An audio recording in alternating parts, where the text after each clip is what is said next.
다윗이 성전을 짓고 싶었지만은 아시다시피 다윗의 손은 피가 많이 묻어 있어갖고 하나님께서 허락지 않았어요. 그래서 다윗의 아들 솔로몬이 성전을 짓습니다. 그런데 이 성전은 솔로몬이 961년에 왕에 오르죠. 그리고 4년 뒤에 957년부터 성전을 지어서 7년 동안 성전을 지어서 하나님께 봉헌합니다. 바로 그 성전에 지성소가 있고 지성소 안에는 법궤가 있습니다. 그리고 법궤는 1년에 한 번씩 대제사장이 들어와서 거기다 인간의 속죄의 죄를 뿌리게 되는 것이죠. 그러면서 하나님과 인간의 만남, 대제사장을 통해서 이런 역사가 이루어지게 됐죠. 그런데 이 솔로몬이 지은 성전이 아시다시피 주전 587년에 바벨론에 의해서 이제 무너지고 맙니다. 그래서 첫 번째 성전, 솔로몬의 성전은 바벨론에 의해서 주전 587년에 무너지게 된 거죠. 그리고 이스라엘 백성들은 바벨론 포로로 끌려가요. 포로로 끌려갔다가 70년 포로 생활 끝내고 다시 이제 가나안 땅으로 예루살렘으로 돌아오게 되죠. 예루살렘에 돌아온 이스라엘 백성들이 제일 먼저 하고 싶은 일이 뭐냐면 성전을 짓고 싶었어요. 무너진 성전을 다시 새롭게 짓고 싶었습니다. 근데 그게 쉽지가 않았어요. 그러다가 스룹바벨, 예수와 그리고 학개, 예언자의 이러한 열심히 있는 노력을 통해서 주전 515년에 제2의 성전이 예루살렘에 건립이 됩니다. 제2의 성전이. 근데 제2의 성전은 예수님께서 활동하실 때까지 제2의 성전이 있었어요. 그렇죠? 예수님 활동할 때까지. 근데 이 제2의 성전은 포로 생활 갔다 와서 진 성전이기 때문에 첫 번째 솔로몬이 진 성전하고는 좀 차이가 났습니다. 좀 허술했어요. 이 허술한 성전을 헤롯 대왕이 유대인들의 마음을 좀 살려고 헤롯 대왕이 성전을 개축하기 시작합니다. 오랜 시간 동안 개축을 해요. 근데 정말 개축을 잘했던 것 같아요. 그래서 전부 다들 성전을 보는 자마다 성전의 아름다움에 찬양하는 이런 일이 벌어집니다. 그런데 요한복음 2장에 보면은 예수님께서 있을 때 그 성전이 제가 있었다 그랬어요. 예수님께서 성전에 가서 보니까 성전에 비둘기 파는 사람, 돈 바꾸는 사람, 성전이 장사하는 곳으로 이같이 변해버렸어요. 그러니까 예수님께서 장사하는 사람들을 다 내쫓죠. 그렇죠? 그러면서 말씀하시기를 이 성전은 만민이 기도하는 집이다. 이렇게 말씀하셨단 말이죠. 여기까지는 여러분들이 다 기억할 줄 압니다. 그때 이 성전에서 장사하는 일을 주관하던 이 종교 지도자들이 도대체 당신은 무슨 권한을 가지고 이 성전에서 장사하는 것 같다 이렇게 뒤엎어버릴 수가 있느냐? 무슨 권한을 가졌냐? 이러면서 예수님에게 따졌죠. 그때 예수님이 특별한 말씀을 합니다. 요한복음 2장 19절로부터 20절에 무슨 말씀하냐면 이 성전을 허물라. 내가 3일 만에 다시 성전을 짓겠다. 좀 아주 특별한 말씀을 하셨어요. 성전을 허물라? 그러면 내가 3일 만에 성전을 다시 짓겠다? 그때는 제자들마저도 그 말씀이 이해가 안 되는 거예요. 왜냐하면 헤롯이 46년에 걸쳐서 오랜 세월에 걸쳐서 성전을 개축해서 아름다운 성전을 만들었거든요. 그런데 46년 동안 개축한 성전을 허물고 그 허물어지면은 3일 만에 다시 짓는다? 이게 있을 수 있는 얘기냐 말이지. 이래가지고 제자들마저 그 말씀을 이해하지 못했어요. 그때 성경은 뭐라고 주석을 붙이냐면은 이것은 예수님의 몸을 가리킴이라 이렇게 주석을 붙였어요. 그 말씀 뒤에, 예수님 말씀 뒤에 이 요한이 그 말씀을 갖다가 써놓죠. 이렇게 예수님께서 성전을 허물라. 그리하면 내가 3일 만에 다시 세우리라. 정말로 이해되지 않는 이러한 예수님의 말씀이었습니다. 그런데 예수님께서 죽은 자 가운데서 3일 만에 부활하셨단 말이죠.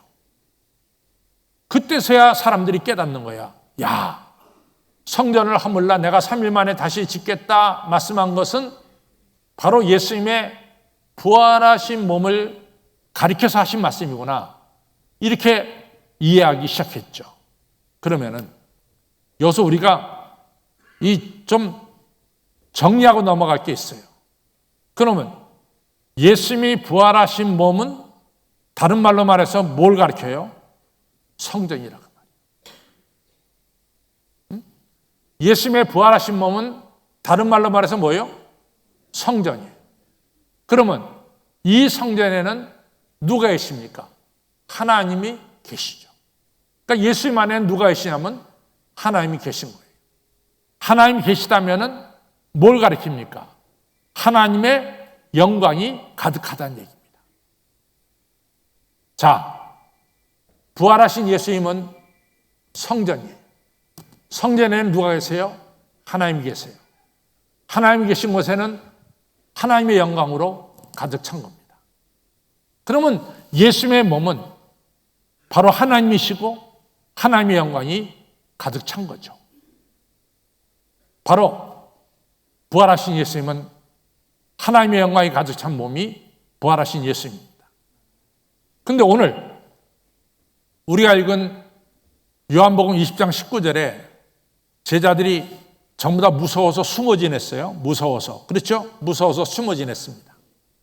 왜냐하면 자기네 선생님이신 예수님을 죽인 로마와 제사장 군대가 이번에는 자기들을 죽이지 않겠냐 이렇게 생각하고 자기들에게 틀림없이 이 칼날이 올 거다 이런 생각을 가지고 꽁꽁 숨어서 지냈습니다. 바로 그 자리에 누가 나타나냐면 오늘 성경에 본 대로 부활하신 예수님이 그 자리에 오셨어요.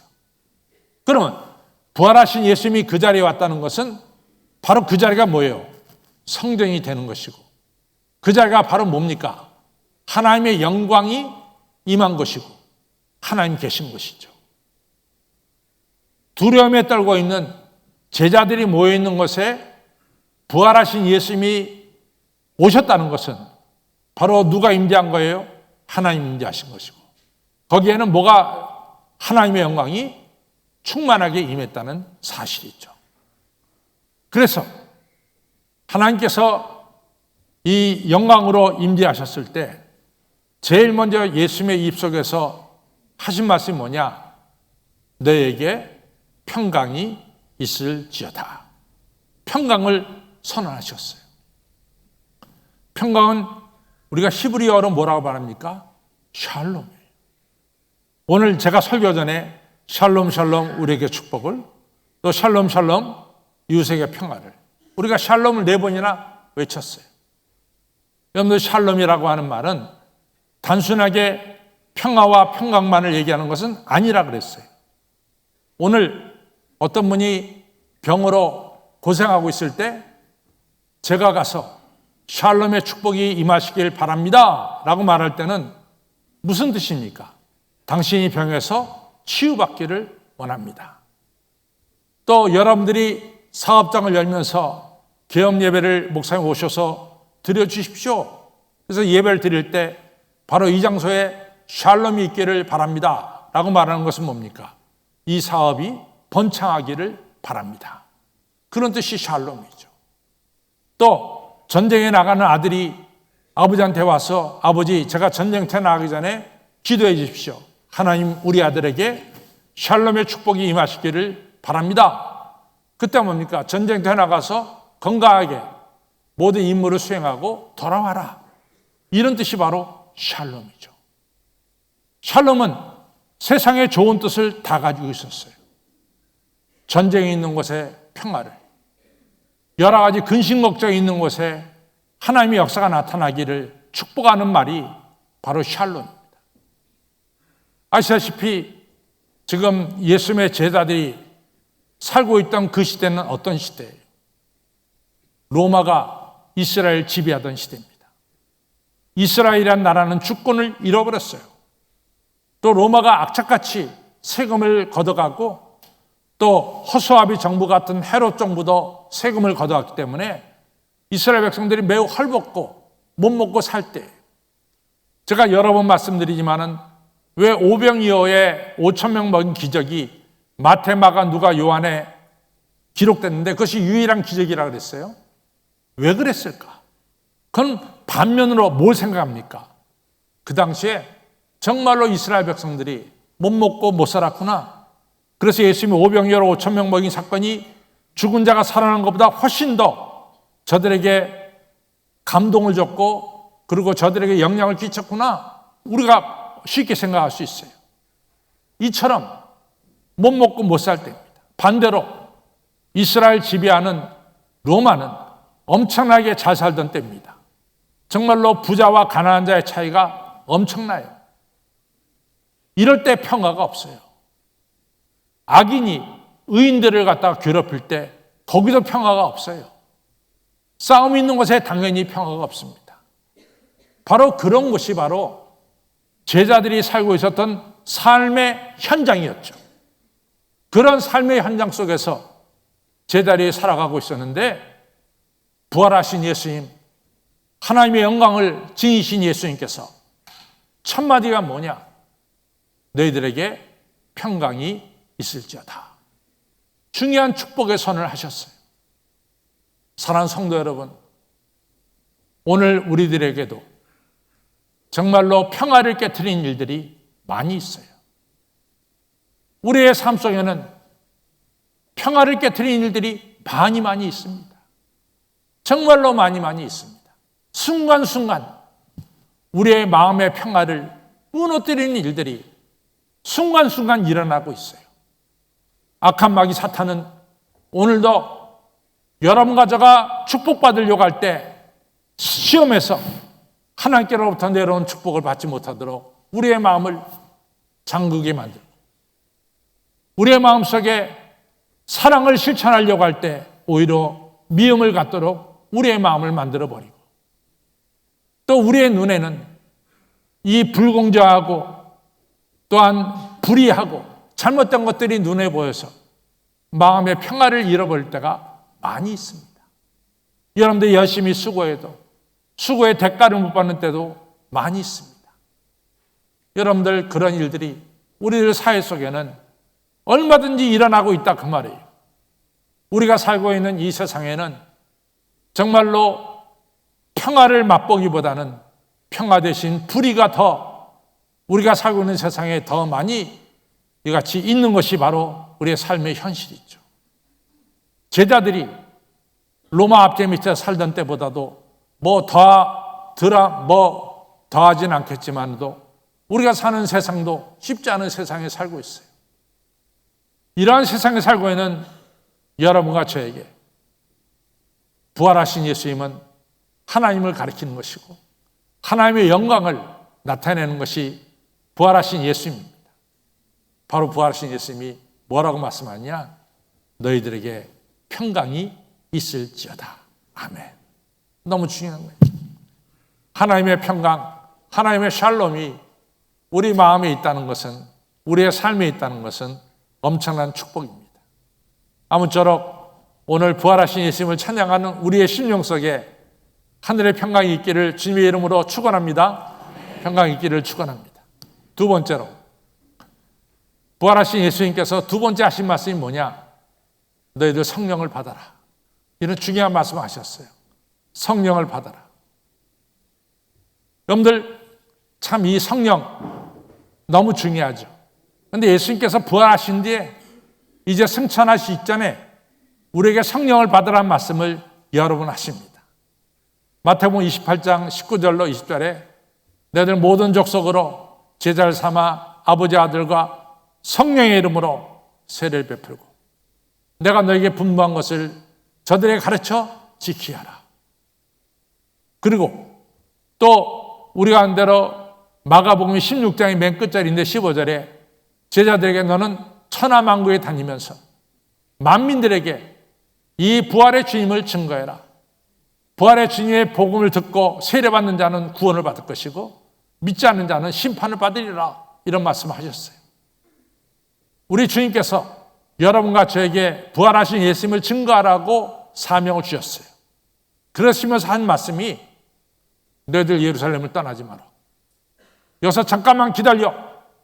그러면은 너희들은 몇 날이 못 돼서 요한은 물로 세례를 주었지만 너희들은 성령으로 세례를 받으리라. 성령이 임할 것을 이야기합니다. 그것이 사도행전 1장 4절이에요.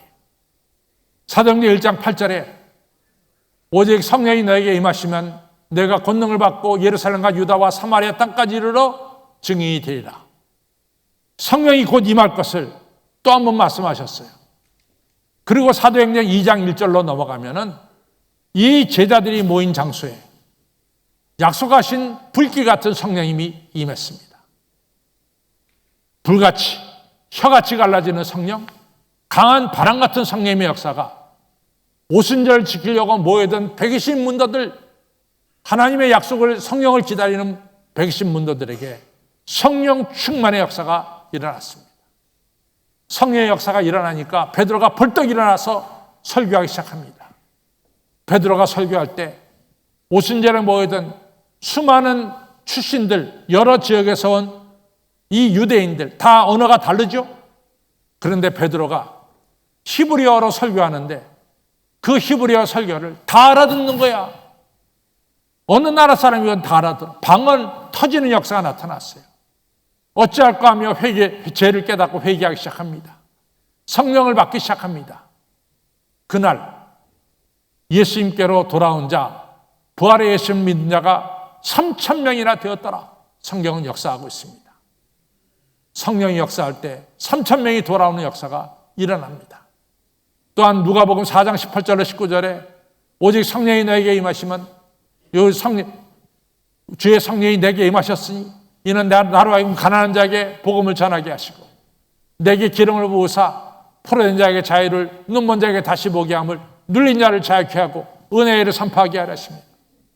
여러분, 성령이 역사할 때 가난한 자가 부해지고 성령이 역사할 때 여러분들 눌린 자가 자유케 되고 성령이 역사할 때 눈먼 자가 다시 보게 되는 기적의 역사가 일어나는 거예요. 사도행전 10장에 고넬료 가정에 성령이 임하니까 이방인들이 성령 받고 이방인들에게 복음이 전해지는 이 새 역사가 사도행전 10장에 일어난 거죠. 부활하신 예수님께서 우리에게 축복하신 그 두 번째 축복은 뭐냐? 너희들 성령을 받아라. 이것이 축복이에요. 첫 번째 축복은 뭡니까? 영광의 하나님을 뵙게 하고, 두 번째는 너희들에게 샬롬의 축복이 있을지어다.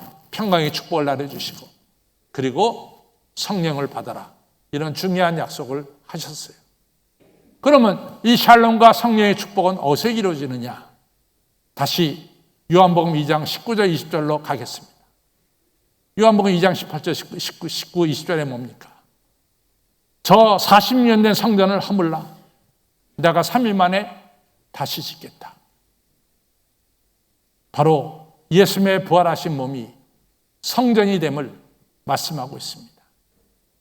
우리가 샬롬의 축복을 받고 하나님의 영광을 보고 여러분과 저가 성령 충만을 받는 것이 어디냐? 바로 부활하신 예수님의 몸이 교회가 된 바로 이 성전입니다. 부활하신 예수님 때문에 세워진 교회, 바로 이것이 오늘의 교회입니다. 오늘의 교회는 부활하신 예수님을 빼놓고는 교회는 존재 가치가 없어요. 오늘 부활하신 예수님이 이 교회고 성전이고 우리는 이 안에 들어와서 부활하신 예수님을 찬양하고 예배하고 있는 것입니다. 성도 여러분, 여러분과 저는 이 성전된 예수님의 부활하신 몸에서 틀림없이 우리는 우리 예수님을 찬양하고 예배하고 영광을 돌리다가 우리 마음속에 말할 수 없는 평강의 축복을 받을 것이고 또 말할 수 없는 성령님의 역사가 오늘 예배드리는 우리 가운데 충만할 줄로 믿습니다. 믿으십니까?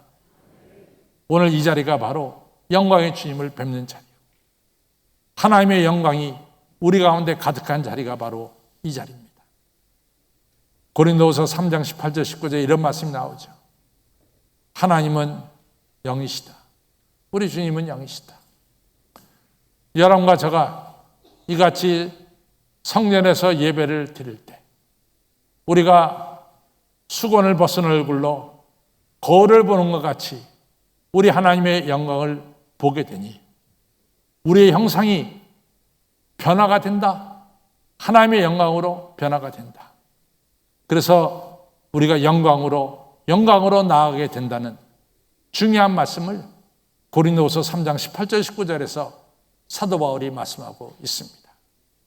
여러분과 제가 우리 주님의 영광을 보게 될 때 우리 얼굴도 우리 형상도 변해서 주님을 닮아게 되는 것이고 우리가 더욱더 영광의 일로 나아가게 됨을 말씀하고 있습니다. 여러분, 오늘이 축복의 자리입니다. 오늘 이 자리에서 부활의 주님을 꼭 만나 뵙기를 바랍니다. 부활의 주님이 오셨어요. 너희들에게 평강이 있을지어다.